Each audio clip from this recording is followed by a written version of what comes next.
I'm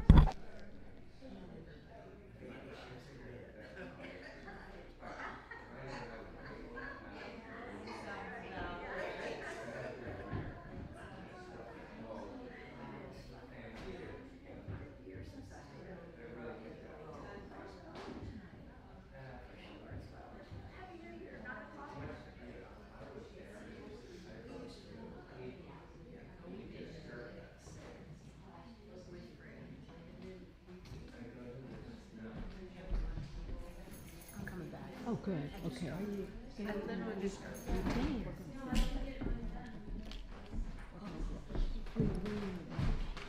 Okay, sure. Okay. Can you do it? Everybody's standing there. They're in the back of the bus. Okay, I said it's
just watch kind out. of go, oh golly.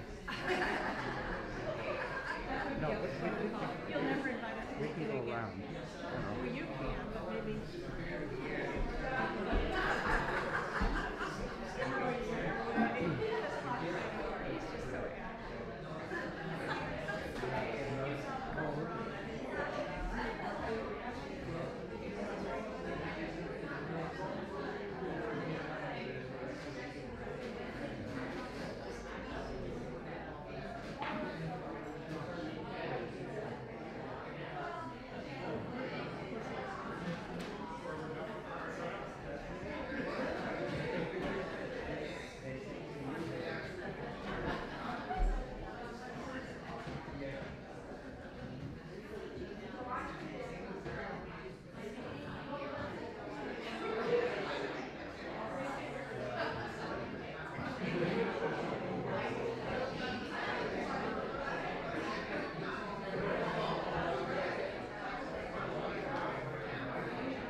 Balmer, our speaker.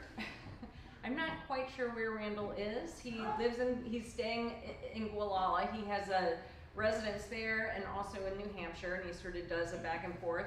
And I happened to be in Gualala about a week ago, and I ran into him and his wife, which was really lovely at a cafe. Sat down, we had a nice talk.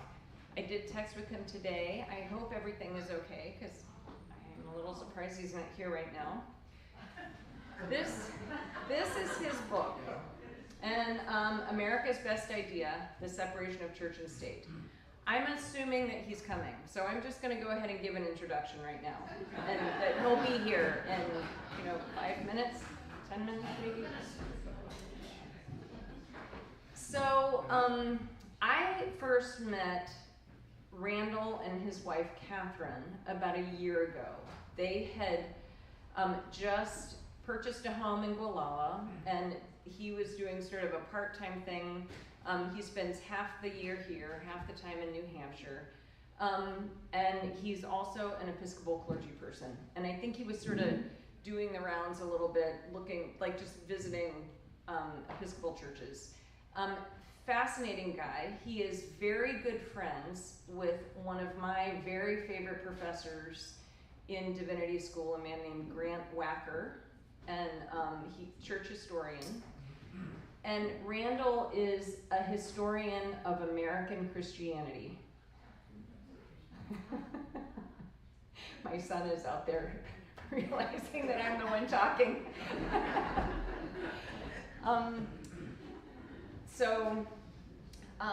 Randall knows Grant. We really enjoyed connecting on that front. Oh, and I think he's showing up now, which is so exciting. Okay, so let me just say what I love about this book, or maybe I'm going to wait until he shows up so he can hear my good words. Obviously, this is a very, very salient topic right now. The separation of church and state, the First Amendment, something that I'm hoping that Randall will explain when he's in my place right here, is just a little bit about how the First Amendment has grown into what it is. Of course, I think, come on up here. Randall, when you and I originally planned for this event, are you okay? Is everything all right? I'm fine, sorry. Sorry. Yeah. I apologize. Oh, no, it's okay. We originally planned this event probably about a month a long time ago. Yeah, I don't even before know. that, I think, yeah. Yeah, and it was long before the whole Jimmy Kimmel thing, which I know is not exactly the part of the First Amendment that you focus on in your research. I can. You can, but it is like the salience of this topic has just grown and grown and grown, which makes me so happy that you're here, and it's why so many people have come out on a Friday night, which is wonderful. Thank you. I will say, I often feel like these kind of nonfiction books are way overwritten. That you get an entire book when it should have been a good in-depth article. This book is not like that. It's physically small. It's divided into great chapters that are very much to the point.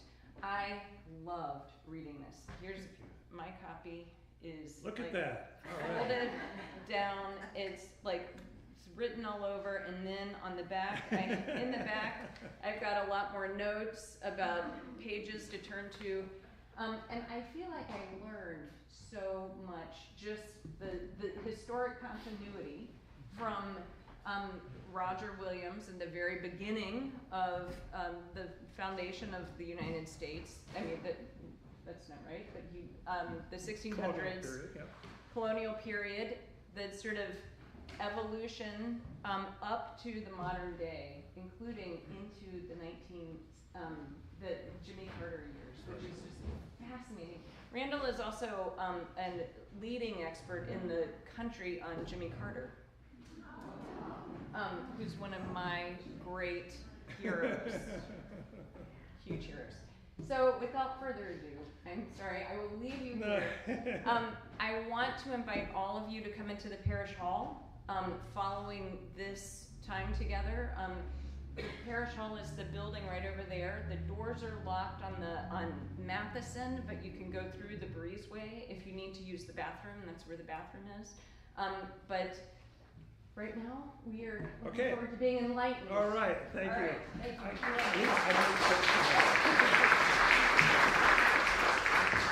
Thank you very much. I'm sorry I was running a few minutes late here, but I appreciate your coming out on it's Friday night, right? Friday night, yes, thank you. Thank you for doing that. I want to begin with an apology to Ken Burns, the documentary filmmaker, who claimed that national parks are America's best idea.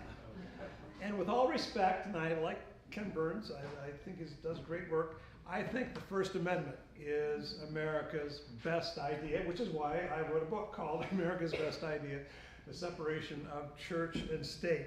When the founders were thinking about forming the new nation, they wanted to do something different. And in part, the reason for doing that is that they were very much aware of the wars of religion back in Europe, particularly in France, but also the English Revolution in Great Britain.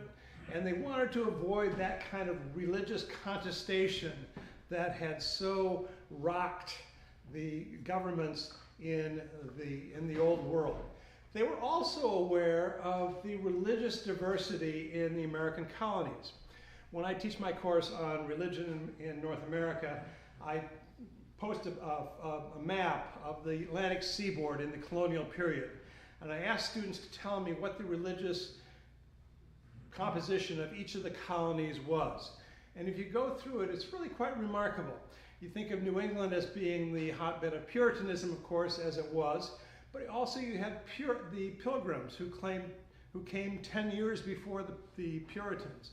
The Pilgrims were different from the Puritans in that they had already separated from the Church of England, whereas the Puritans considered themselves to be the city on a hill, showing England how to configure church and state. You go down south from that to Rhode Island, you have the colony that Roger Williams founded, which I'll talk about here a little bit more in depth in a moment. And Roger Williams wanted to have a place where liberty of conscience was honored, and soul liberty was being an important dimension for Roger Williams. You go back west to Connecticut, you had another band of Puritans in Connecticut called the New Haven Colony. And then down south from that, you had New Netherland, later New York, after the conquest of 1664. And that was a religiously diverse colony. You had not only the Dutch Reformed Church, you also had French Protestants known as Huguenots. You had some Roman Catholics up in the Mohawk Valley. You had Quakers on Long Island, a few Puritans, some Lutherans up in the Hudson Valley. You go down south from there, you have New Jersey, and you have three major religious groups. The Dutch Reformed in the northern part of New Jersey, around Rutgers University, New Brunswick, New Jersey. But you also had Quakers, and you had Presbyterians, Scots-Irish Presbyterians, who came to Port Elizabeth and later to Perth Amboy, and then finally inland to Princeton, where they founded Princeton University in 1746. You go west from that, you have Pennsylvania. This is William Penn's holy experiment of religious toleration. Penn was a Quaker, and so he honored Quakerism. He wanted Quakerism to flourish in the colony, but he also opened it up to other religious groups, including many German religious groups. You talk about the Amish, the Mennonites. My favorite group is the Schwenkfelders. I'm happy to talk about the Schwenkfelders. We're going to talk about them later. But they were all provided a religious haven in this holy commonwealth of Pennsylvania. South from there, Delaware, Swedish Lutherans. Who knew? Exactly. And going down to Maryland, you have English Catholics. In Virginia and the southern colonies, you have Anglicans, the Church of England, Episcopal Church now today. But also you had other religious groups, a lot of folk religious practices, Moravians down in the Carolinas, for a while. Then the group moved up to Bethlehem, Pennsylvania on Christmas Day in 1745. And even if you go farther beyond that to Florida, you have Spanish Catholics. And the point of that exercise is to say, look, in the 17th century, you had a remarkable religious laboratory of diversity in the Atlantic colonies. So when the founders were trying to figure out how to configure church and state in this new nation, they wanted, first of all, to avoid the religious contestation that had so roiled England and Europe, but they also had to accommodate religious diversity already in the colonies. So if they decided to establish a particular church, what's it going to be? If it was Quakers, the Puritans would not be happy. If it was the Dutch Reformed, the Congregationalists or the Puritans would not be happy. If it were Thomas Jefferson's favorite religious group, the Unitarians, nobody would have been happy with that. And so the founders, in their wisdom, decided not to have any state church.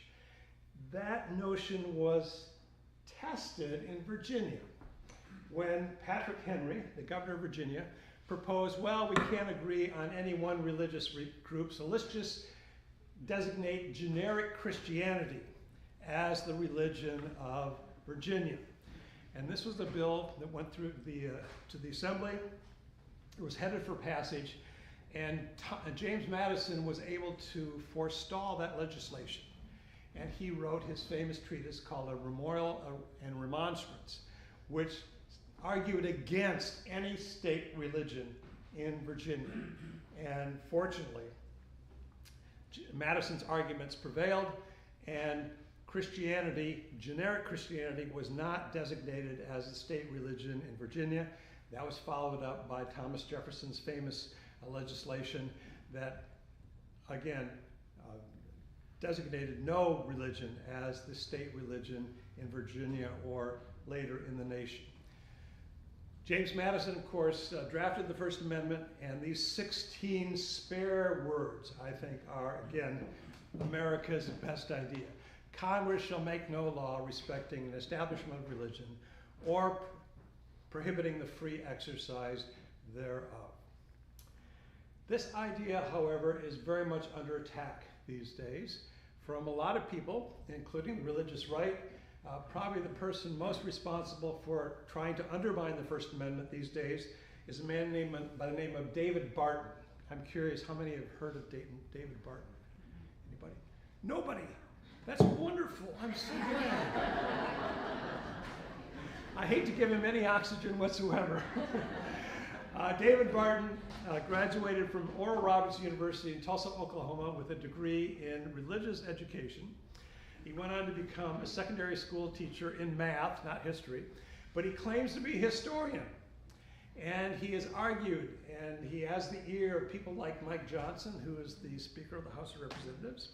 He claims that the United States is and always has been a Christian nation. He goes on to argue that 53 out of the 55 founders were in fact evangelical Orthodox Christians, a number that presumably includes people like Benjamin Franklin and Thomas Jefferson. It's a claim that's so ludicrous that it doesn't even bear repeating, but nevertheless, that's what he's arguing. And this notion has taken a life of its own among people on the religious right, white evangelicals, who are arguing that the United States is and always has been a Christian nation. Well, the First Amendment itself, which I just quoted to you, Congress shall make no law respecting an establishment of religion or prohibiting the free exercise thereof, is pretty clear.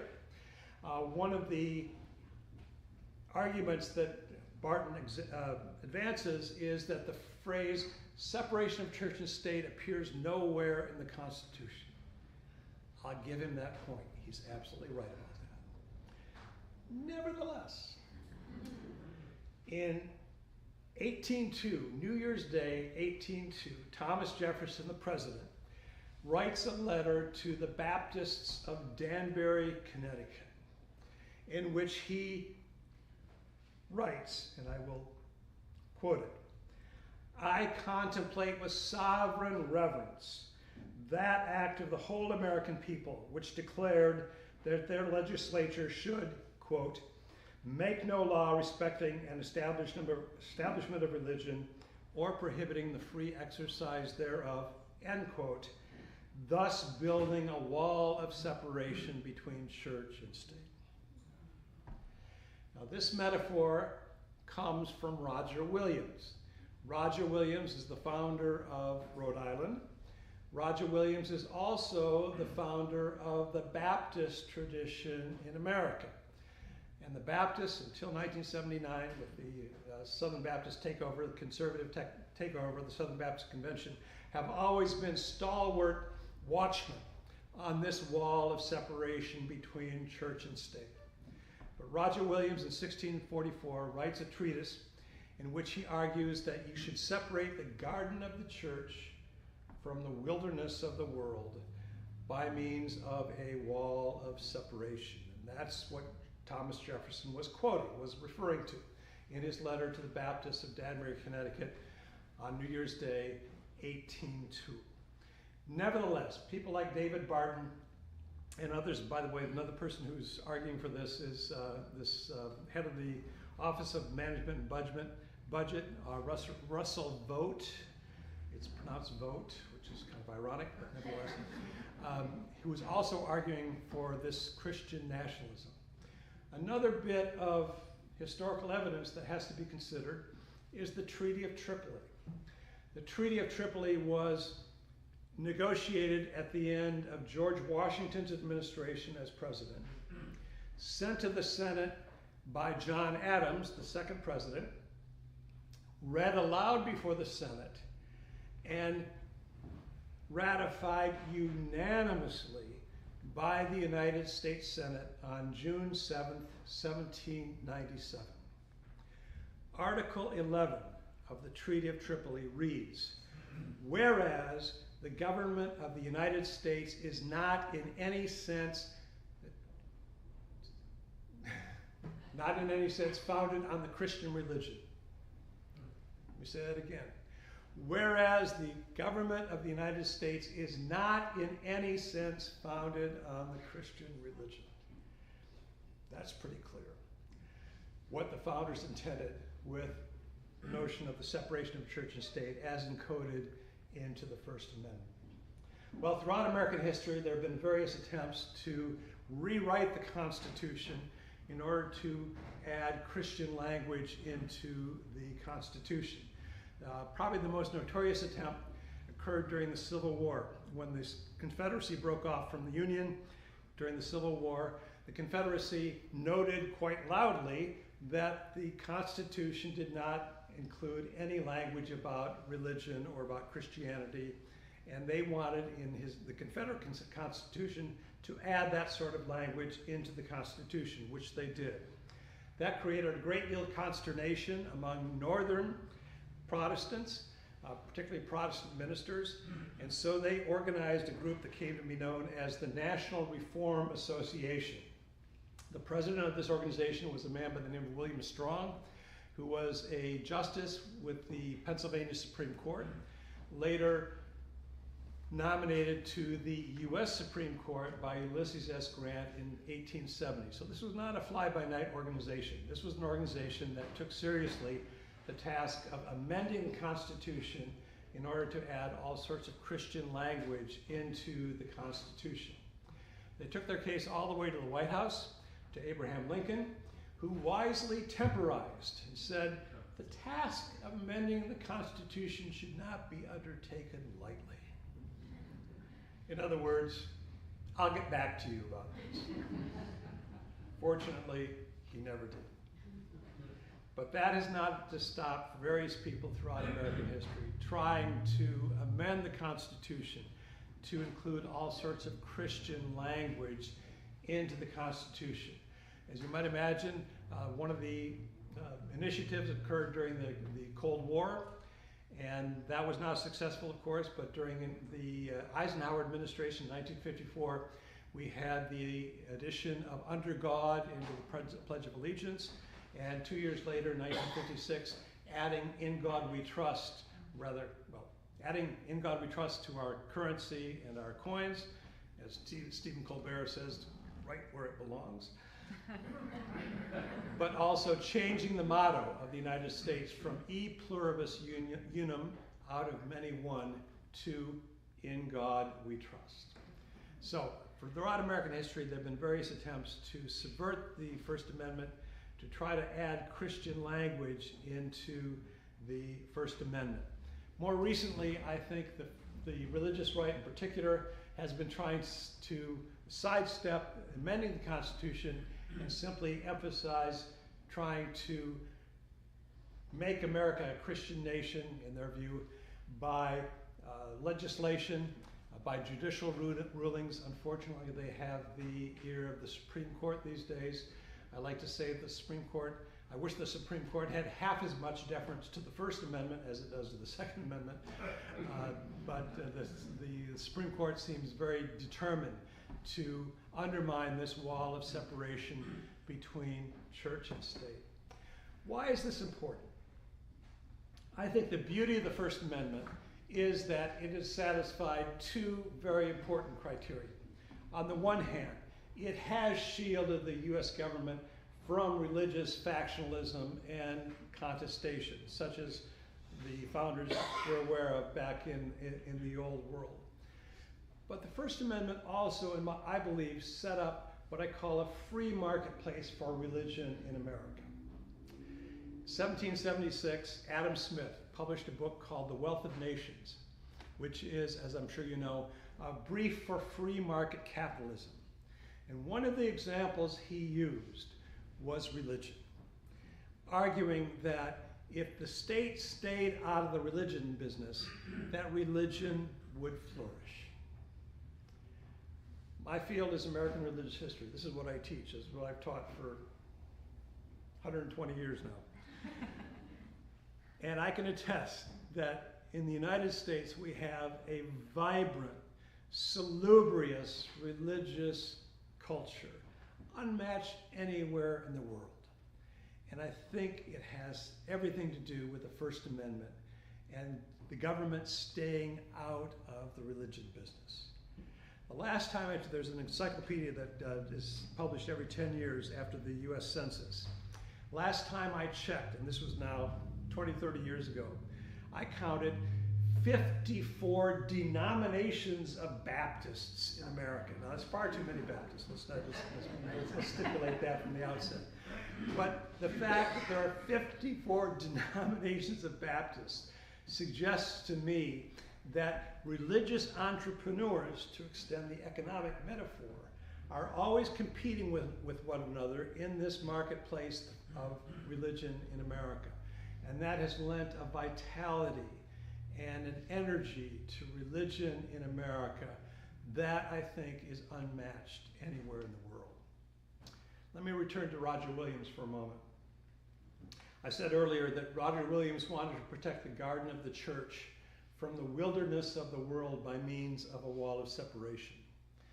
I think we in the 21st century miss the real power of that metaphor, because Roger Williams and his contemporaries were not members of the Sierra Club.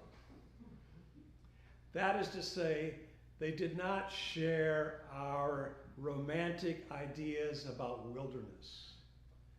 For Roger Williams and his contemporaries, wilderness was a place of darkness where evil lurked. And so when he talks about protecting the garden of the church from the wilderness of the world, his principal concern, unlike Jefferson or Madison, his principal concern was protecting the integrity of the faith from too close an association with the state. Let me give you an example. Many of you remember in July 31st, 2001, the Chief Justice of the Alabama Supreme Court, a guy by the name of Roy Moore, set a granite monument in the lobby of the Judicial Building in Montgomery, Alabama, emblazoned with the Ten Commandments. At the same time, he refused any other religious sentiments in that space.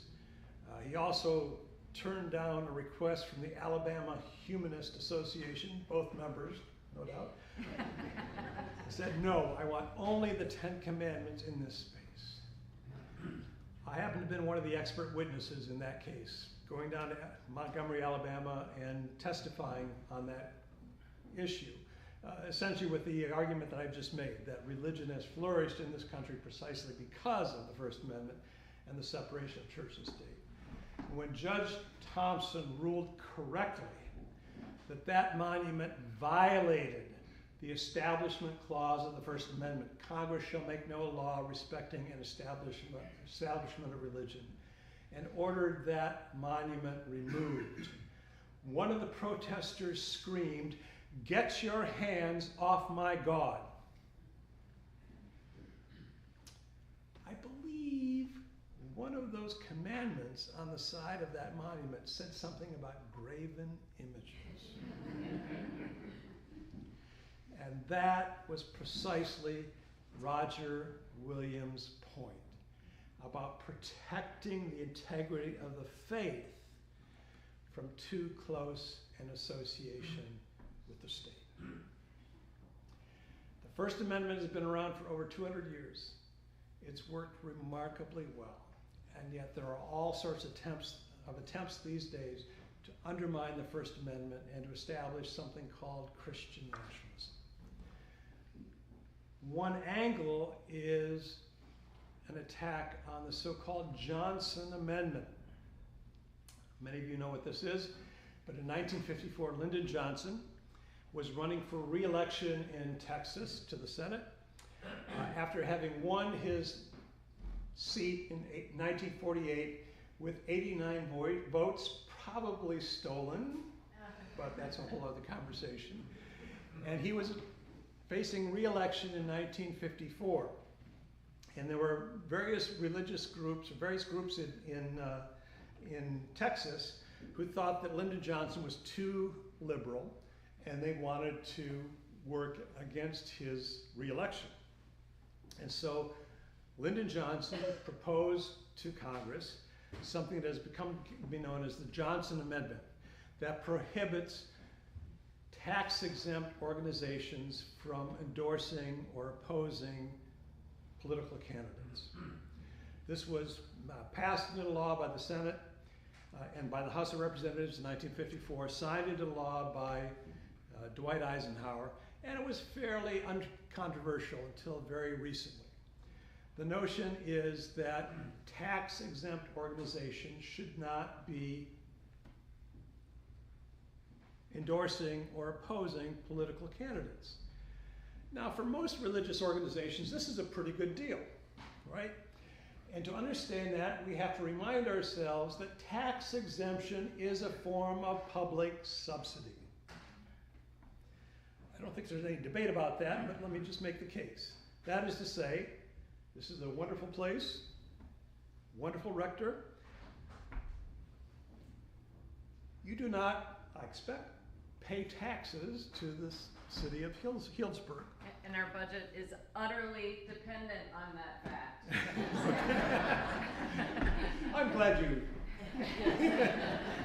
stipulated that. But what does that mean? And by the way, I'm not saying that's a bad thing. And actually, I think the founders recognized the value of voluntary organizations. And so I think that this is certainly defensible. But what that means is that the people of Healdsburg have to pony up a little bit more to pay for things like public parks, fire protection, police protection, and if you go to the national level, defense spending or whatever else the federal government is sponsoring. So tax exemption is a form of public subsidy. Again, I don't think there's any debate about that, but I just wanted to make that point. And so ever since the Johnson Amendment of 1954, religious organizations have understood this is a pretty good deal. We get tax exemption, we get public subsidy in our tax exemption, and in return, we don't make political endorsements. A pretty good deal. Well, when the religious right emerged in the late 1970s in response to attempts to desegregate places like Bob Jones University, leaders of the religious right began to challenge this notion. And they found an ear in Donald Trump, who promised in 2016 when he was running for president, and again in 2020 and in 2024, that he would eviscerate, he would do away with the Johnson Amendment and the prohibition against religious organizations offering political endorsements. Well, it's not clear to me he has the power to do that. It was an act of Congress that put it into place, but I'm not a lawyer, so I'll defer on that particular notion. But let's play this out a little bit. Suppose I had a lot of disposable income, which I don't. Suppose I had $2-3 million, and I came to Sally and I said, you know, I'm willing to make a huge donation to this parish, and all I want you to do in return is every other week or so make some positive comments about, I don't know, J.D. Vance or somebody. Pretty good deal. And I get a tax deduction for doing that. Well, how is that not a form of money laundering?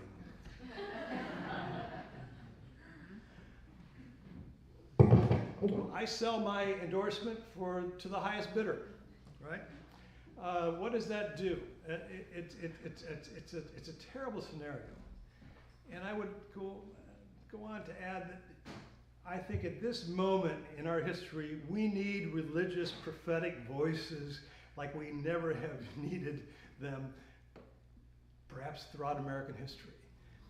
And if those voices are up for bidding to various donors, it seems to me that we are in a pretty sad situation. So the First Amendment, I think, is America's best idea. It's worked remarkably well throughout American history. It has shielded the United States from religious factionalism. It has also shielded the faith from too close an association with the state, and religion has flourished in this context. And let me conclude by quoting from Sandra Day O'Connor, who, as you know, was nominated to the Supreme Court by Ronald Reagan. And in her final decision on church-state matters before she retired from the Supreme Court, she wrote, "Those who would renegotiate the boundaries between church and state must answer a difficult question. Why would we trade a system that has served us so well for one that has served others so poorly?" I'll leave it there. Thank you for your attention.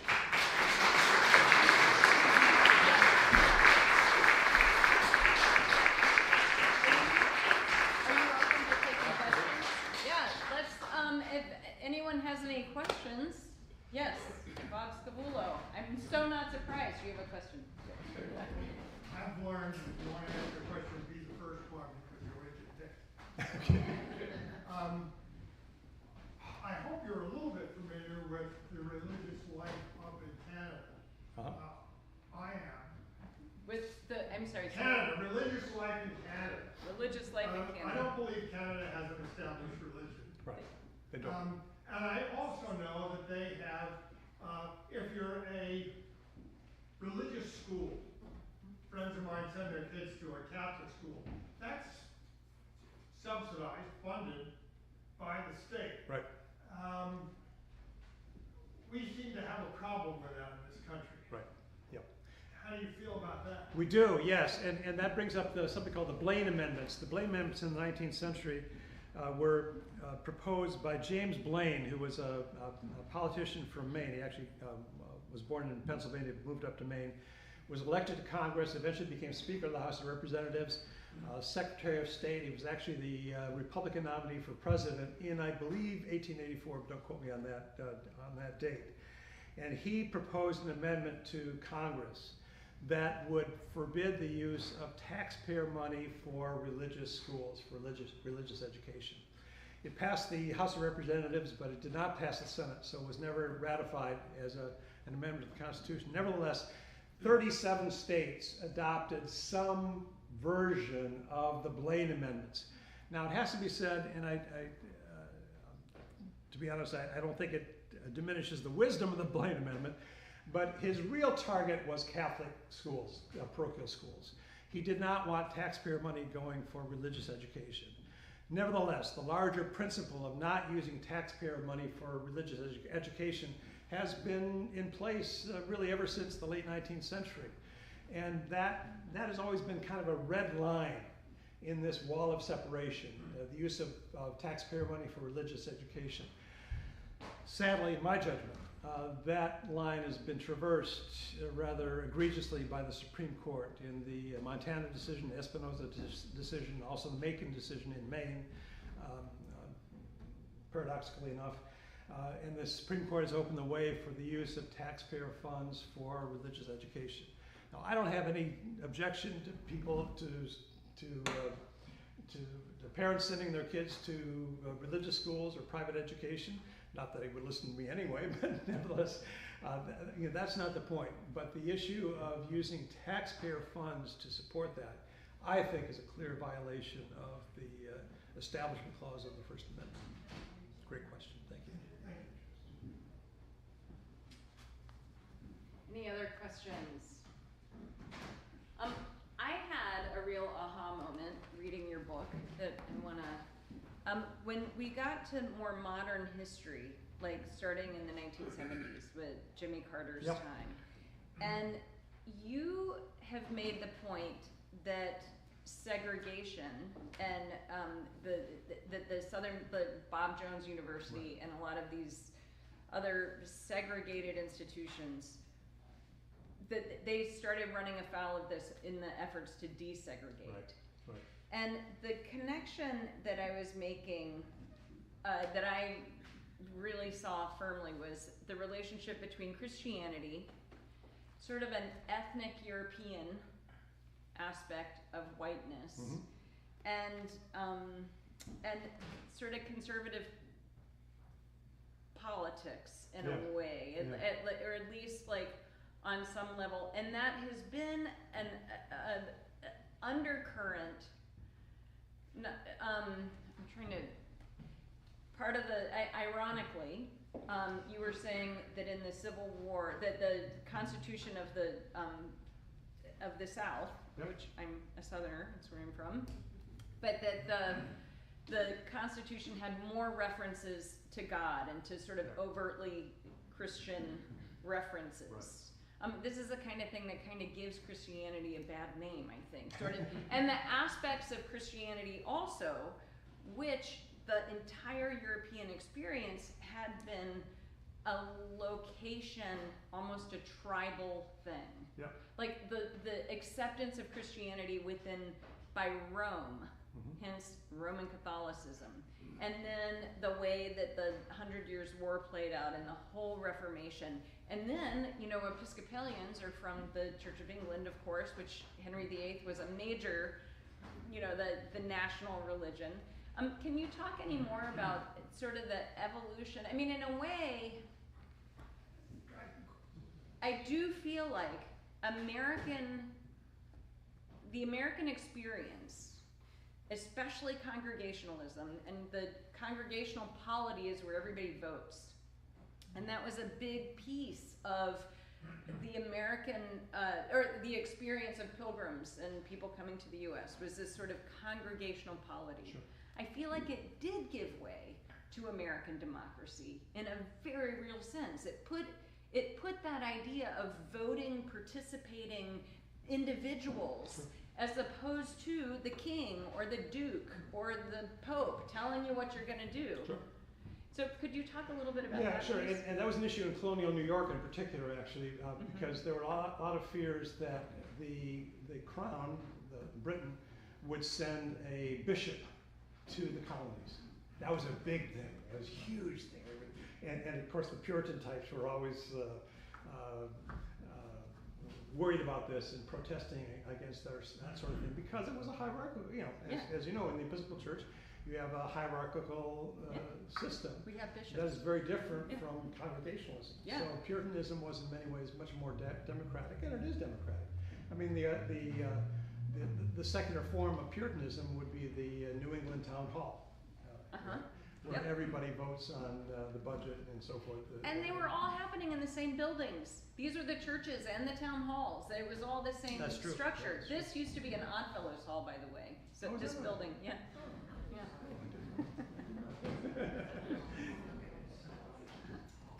Yeah. I have a question.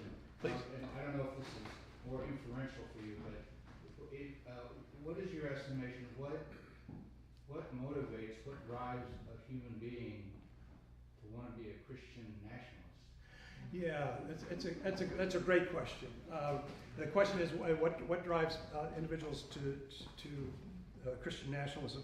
First of all, I should say that Christian nationalism is not merely, for a lot of these folks, not merely saying that the United States is and always has been a Christian nation.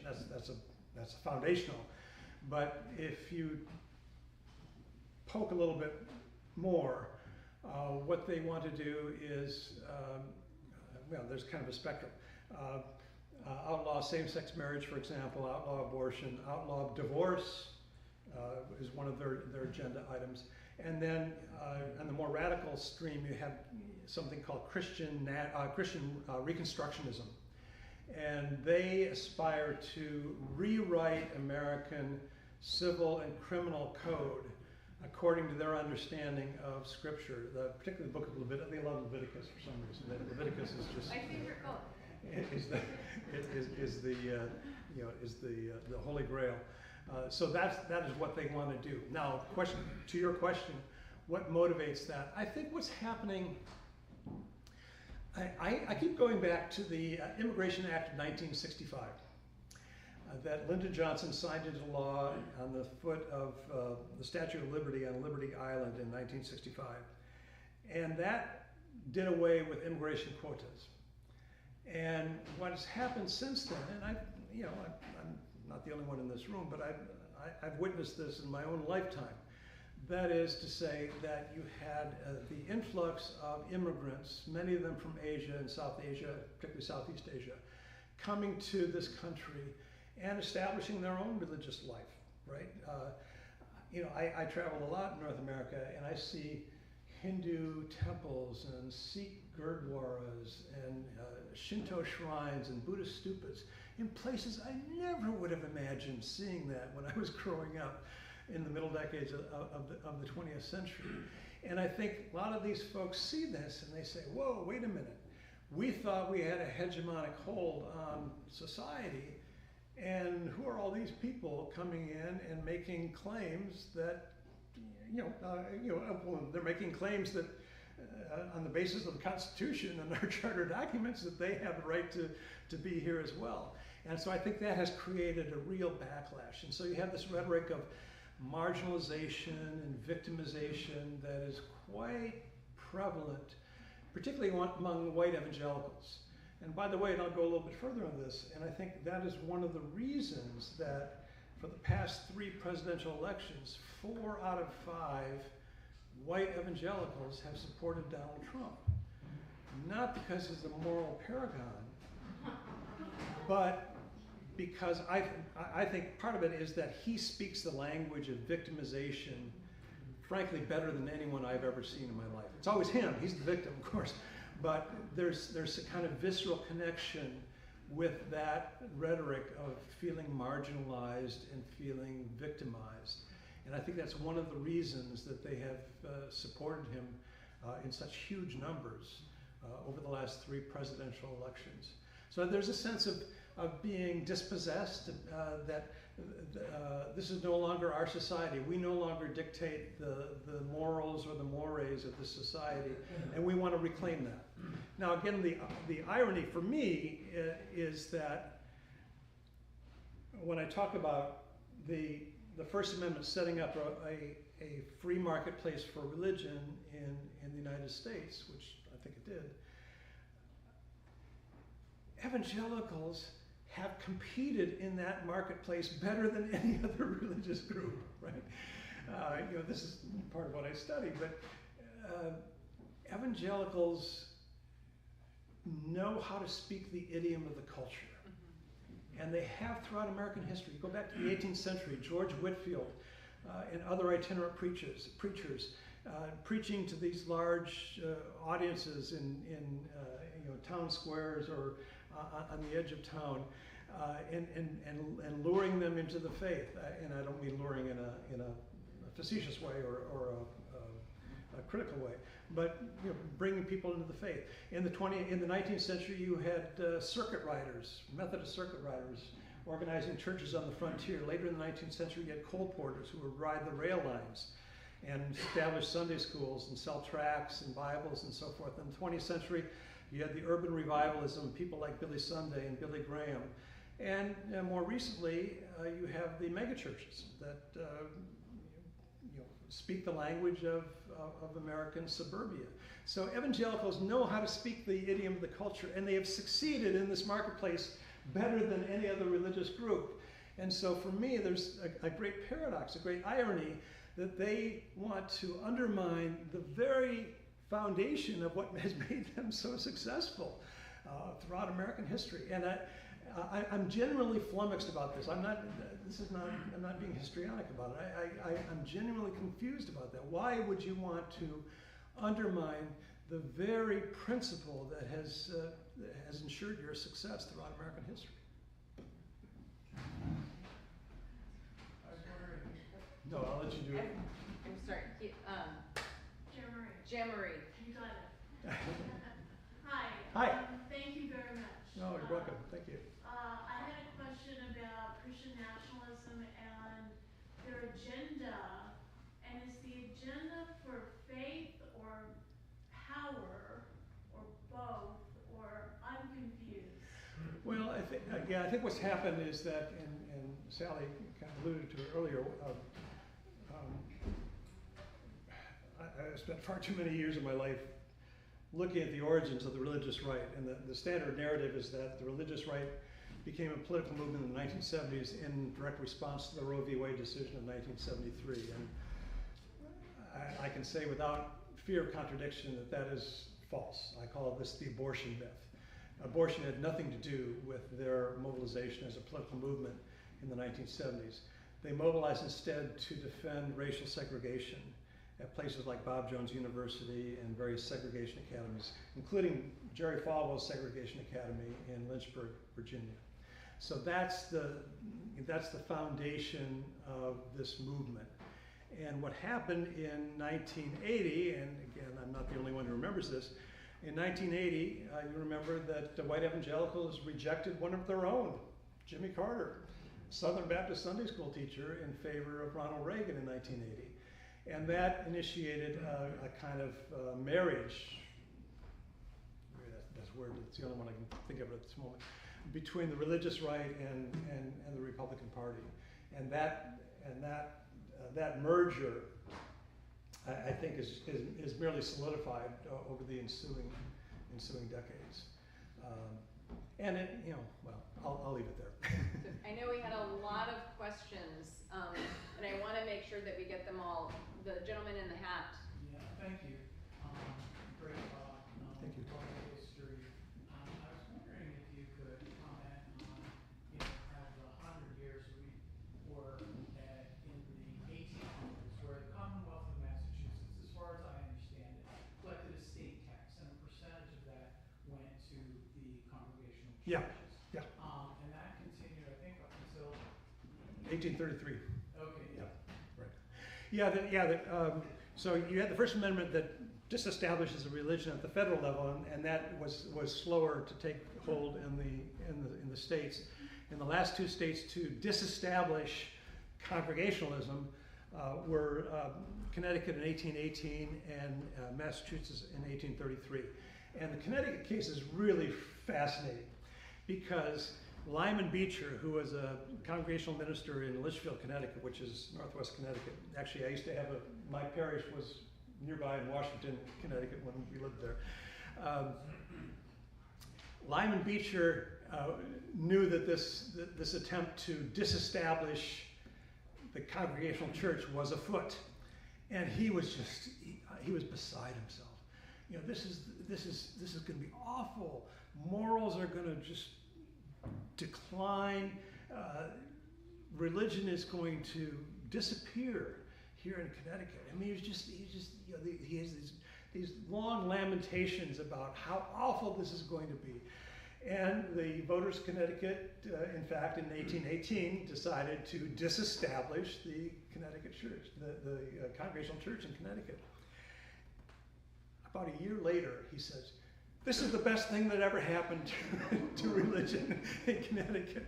We have a revival of religion such as we've never seen here in Connecticut, precisely because the state is no longer involved in religion." So that's the best example. I'm sure there are probably comparable examples in Massachusetts, but none of them come to mind at this moment. But Connecticut, in particular, was a wonderful example of disestablishment.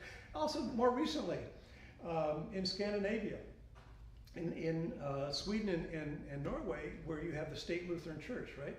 The established church. And both of those, the churches in both of those countries appeal to Parliament and say, we no longer want to be established church. We no longer want to be the state church. And this has led to a bit of resurgence for Lutheranism in Scandinavia. Thank you. Yeah, and then, so first you with the glasses and then one. Thank you. So with this firm belief that separation of church and state should exist, I found myself really flummoxed reading through transcripts of the Senate that every single one opens with prayer. Yes. How does that work? Yeah, that's a great question. The question is the conundrum about the Senate opening with prayer, and also the House of Representatives for that matter. Yeah, that was chaplains were established during, I believe, John Adams' administration. Don't hold me to that, but very early in our nation's history.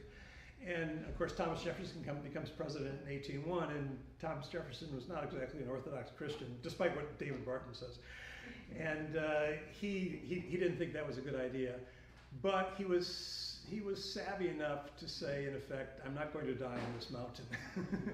And so we still have this continuing tradition of chaplains in Congress, and that goes all the way back to the early years of the founding. I mean, in light of the First Amendment, should there be chaplains in government or agencies? I think probably not. But again, you know, I'm not going to die on that mountain either. Well, there are also lots of chaplains. They're not all Christian. Yeah, that's true. Yeah, that's This right. is true, but then do you know, are there other religions, as you just attested to? Do we have Hindus also? To be represented. Yes. Yeah, well, I think where you get the representation is that the chaplains typically invite various religious figures to come in and do the prayer. They're not the chaplain, they're not paid as a chaplain, but they, for example, W.D. Muhammad, who was the son of Elijah Muhammad, was the first Muslim to open the Senate with a prayer. This is back in, I think, 1982 or something like that. So there have been attempts to become more so-called Catholic, that is lowercase c Catholic. Yes. A little louder, please. I was thinking about that man's question about Christian nationalism Yeah. and what causes it. And it seems to me that a lot of it is getting away from the intimate relationship with God. You know, having a personal relationship with God. And then it becomes all driven. Like a lot of young people getting into this movement. It seems like they want to be part of something. Yeah. They want to feel like they're doing the right thing. But they don't really, it seems to me it's not really talked about, or like how to have a personal relationship. Because if you have an intimate relationship with God, you're going to be thinking differently Yeah. than with the power plays and how you get Yeah. more than other people. And it just feels like we're kind of missing the whole point. I think you're right, yeah, and I've long argued that religion always functions best at the margins of society rather than in the councils of power.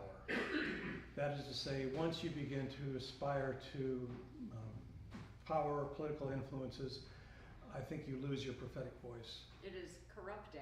It is corrupting. Corrupts. Sure, and it's very enticing. Yeah, It's very understandably. enticing. Yeah, I think, and again, that's to me, that's part of the irony of all of this. And I grew up as an evangelical, and I still have very strong affinities to evangelicalism. And you know, that was one of the kind of the cornerstones. You had to have this personal relationship with Jesus, with God, and when you're trying to institutionalize that with some sort of chimera about Christian nationalism, I think you lose that sense. And all the rules, they're like outside rules, Yeah. not your personal relationship. Yeah. But I don't think it's all about personal relationship. I think that there's something. I think that we're attracted. I think one reason that the evangelicals have been very successful is they also speak a good sort of psychological language of people feeling lost, and they're not as hemmed in by the institutional structure. I'm going to sound like an Episcopal snob right now. They're not necessarily as well educated. Like, they don't have to go to seminary. They don't have to go to accredited seminaries. They don't, and it gives this sort of vernacular that gets educated out of some of us. But I think there's an awkward relationship we have with institutions within Christianity, because, I mean, I think that a big piece of, for me, a huge amount of being a Christian just means being part of a community. Yeah, I'm centered around beliefs that pull me to do certain things, but those beliefs themselves keep me on them. They make me want to go with the underdog, because Jesus is an underdog. Right. Yeah. That's the religion of the whole thing. And I think there's just a lot of psychology built into religion in general, of course, but in our whole sort of everything that's going on right now, in terms of, you know, fear of change is huge. Fear of strangers, fear in general. You know, there's just a lot going on that's sort of pushing and pulling us in so many different directions.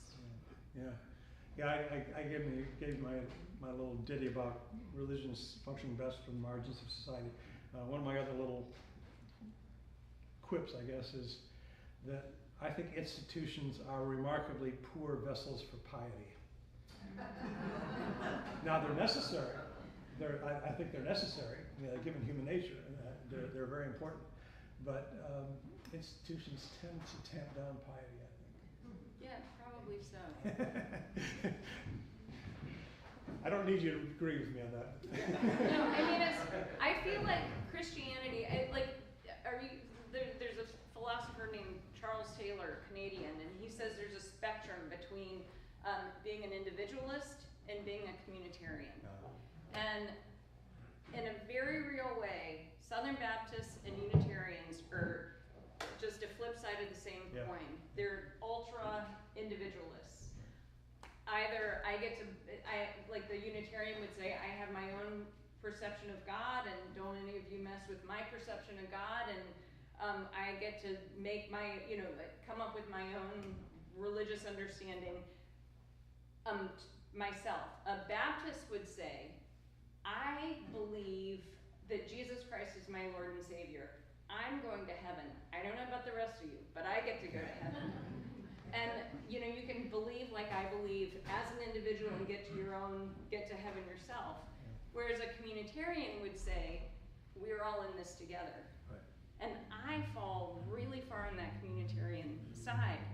What is true though about Christianity is there's also this sense that I am a beloved child of God, me, little old me. Yeah. And I think that with probably, I don't know, I can certainly say for the church, we need to marry that individual specialness and piety and humility even with being a part of something that's the whole.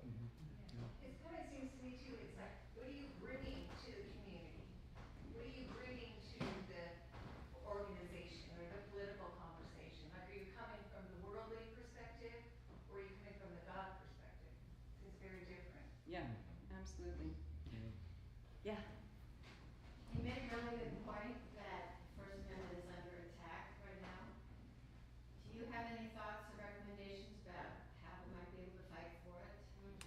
Yeah, that's a great question. The question is how do we defend the First Amendment in this time of peril? I've come to think that truth is a powerful antidote to what we're seeing these days. So that's one of the reasons I wrote this book, which is not to say that I'm a fount of truth necessarily, but what I try to set out in this book is say, hey, look, people are arguing for Christian nationalism. People are making these preposterous claims about the faith of the founders and all sorts of things. Let's look at the real historical record, and I think that's a powerful antidote. That said, I think there are a number of wonderful organizations that are trying to fight the good fight.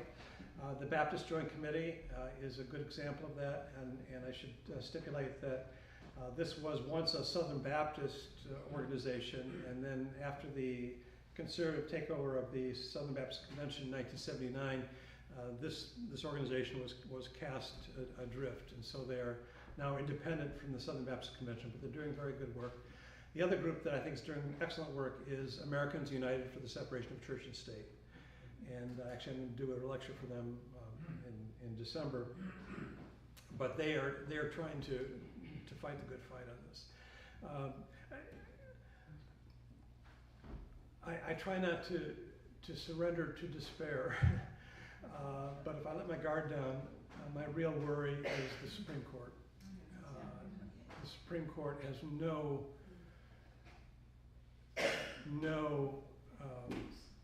appreciation for the First Amendment, and that to me is a very troublesome development. And I think it's, realistically, it's going to be a few years before that turns around, if ever. And I worry that it's going to be too late. But like I said, I try not to give out into despair. I think, by the way, I think hope is a mandate. Some years ago, somebody asked me to write an essay about hope, and as you probably know, this is one of the 3 theological virtues: faith, hope, and love. And it occurred to me in the course of writing that essay that we talk a lot about faith, we talk a lot about love, we don't talk much about hope. It also occurs to me that hope is, of the 3, the only volitional virtue. That is to say, I can choose to be hopeful. Right? I can't necessarily choose faith, especially if you're a Calvinist. I'm not pointing to you as if you were. I'm not saying that. That's not. I said predestination. You're predestined to have faith or not. Sorry, one way or the other. We probably don't choose love, but we can choose to be hopeful. And I think hope is a mandate, especially in these days. So, okay, one more. You mentioned a couple of times about the Supreme Court, and you were concerned about it. Can you cite a couple of examples? Sure. Where the Supreme Court was a little bit too far? Sure. The Espinoza decision, a Montana decision that allows for the use of taxpayer money for religious education, and essentially the same decision in the Macon case in Maine. But I would also put into that category the football coach, the Bremerton decision, right? Praying on the 50-yard line of the public school. Jesus said, pray in your closet. I don't see anywhere where Jesus said you pray on the 50-yard line. Maybe I missed something. Did I miss that? I mean, and it kind of gets back to your point too about performative piety, right? Which, and again, growing up as an evangelical, I mean, that was just, you just didn't do that. You didn't engage in those sort of performative exercises because faith was too intimate, it was too personal. And now the Supreme Court has validated it. No, I'm not saying that the end of the world is coming because people are praying on the 50-yard line, but I think it was an important marker in my judgment, the Supreme Court's disregard for the First Amendment. So we have I want to thank you very much.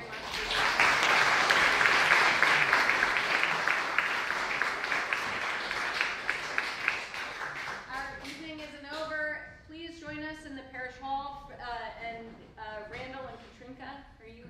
I have a few books. Okay, and Randall has a few books that he can sign. We've got a nice little place to set up for you. All right. Yeah. Yeah. So the book, Randall's book went out of print almost immediately, or It's now in a 6th printing, actually. 6th printing. So I went to Levin probably about 6 or 8 weeks ago. Couldn't get it because it was out of stock, not out of print. It was out of stock, and they were supposed to get in yesterday. Oh. So they might have some at Levin and Company right now, but then I just went and bought what was remaining at Copperfield's. Okay. Yeah. Which I'm happy to sell. Well, come over to the parish hall and have more conversation and some refreshments. Thank you, everybody. Thank you.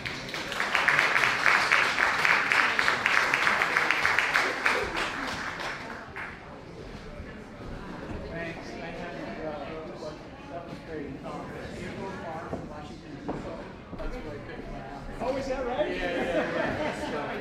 Good. I was